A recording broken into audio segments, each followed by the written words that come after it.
Je vais vous présenter ce qu'est ATS. C'est une adaptation aux techniciens supérieurs. Qui va la suivre? Ce sont les gens qui viennent d'avoir un BTS ou un IUT. Donc ici, ça sera des gens qui ont un BTS. Et ça sert à quoi? Ça sert à devenir ingénieur. Alors il faut savoir qu'en France, il y avait déjà des passerelles qui permettaient aux bons étudiants de BTS ou de IUT d'aller en école d'ingénieur en passant sur dossier ou un petit concours. Et puis il s'est trouvé que les écoles d'ingénieurs se sont rendues compte que le niveau n'allait pas, parce que la formation de 2 ans n'était pas du tout comparable à ce qu'on fait en classe préparatoire. Et qu'en maths physique, quand ils allaient rentrer en école d'ingénieur, même s'ils étaient bons avec leur diplôme, eh bien, ils ne réussissaient pas. Et donc, le ministère a mis en place une formation qui s'appelle l'adaptation technicien supérieur, donc qui porte son nom. En 1 an, on va essayer de combler toutes les grosses lacunes et ainsi leur permettre de suivre correctement leurs études en école d'ingénieur. Alors, il faut savoir qu'en France, il y a une 50aine de formations similaires, ATS, et qu'il y en a une à La Réunion, il y en a une à Nouméa, et depuis l'an dernier, il y en a une en système pour devenir ingénieur un peu polyvalent.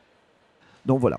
Alors ça consiste en quoi? Eh bien, ça consiste à 1 année de formation, à l'issue de laquelle nous avons un concours, un peu comme les classes prépa aux grandes écoles, et aussi des admissions sur dossier. Donc on a cette double possibilité que n'ont pas les autres. Donc l'étudiant qui a fait son BTS, qu'est-ce qui vient? Il va avoir beaucoup de maths, beaucoup de physique, beaucoup de SI. Quand je dis beaucoup, c'est vraiment beaucoup. C'est 10 heures par semaine de maths, 10 heures de physique, 10 heures de SI, c'est énormément. Donc il faut qu'il soit motivé. Et quand je dis motivé, ce n'est pas pour faire un cours de plus, 1 année de plus. Parce que c'est 1 année de formation pour ça, plus les 3 années en école d'ingénieur.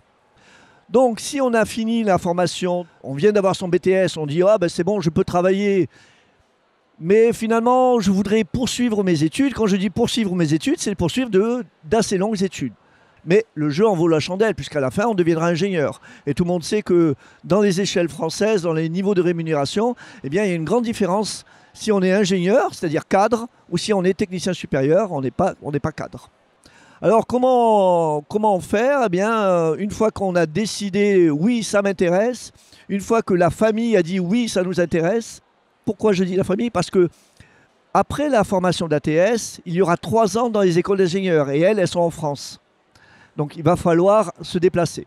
Donc ça, il faut le programmer, il faut l'intégrer. Parce que ça va être un choc. Et ce choc, il commence par un autre choc qui est le choc des connaissances.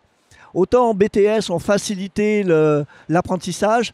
Là, on va donner beaucoup d'informations, tant en maths qu'en physique, qu'en SI. Et donc, il va falloir que l'étudiant apprenne des nouvelles méthodes de travail. Donc, il faut une motivation grande. Quant au niveau, est-ce qu'on va dire, oui, mais quelqu'un qui a fait un BTS, il n'est pas vraiment fait pour devenir ingénieur? Eh bien, ça dépend. Ça dépend de plusieurs choses. Premièrement, durant les 2 années de BTS, il y en a qui peuvent se rendre compte que finalement, ils en ont un peu encore sous la pédale. Ils peuvent encore faire un peu mieux. Un deuxième aspect qu'il faut voir, c'est qu'on a pas mal d'étudiants qui rentrent dans les écoles sur dossier. Donc, même pas par concours. Et un troisième aspect, c'est qu'ils peuvent rentrer dans les écoles pour devenir ingénieurs par alternance. Et donc, dans ce cas-là, les maths et la physique sont un peu moins présents.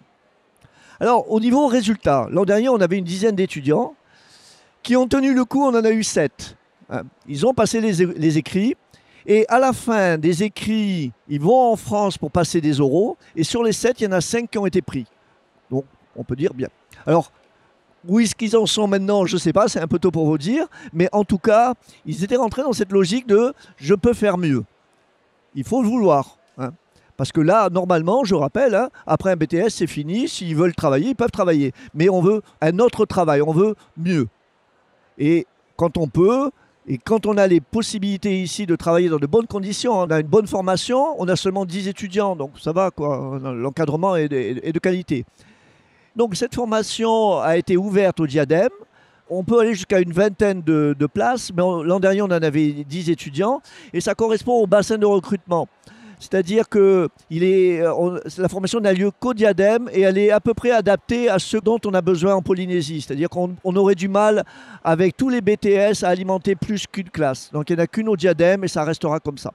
Ben voilà, à tous ceux qui sont prêts à se projeter à moyen terme, hein, c'est pas pour demain, hein, à moyen terme et gagner une vie meilleure, parce que la vie sera peut-être meilleure, eh bien il faut pas se auto-limiter, hein, il faut regarder et peut-être y aller.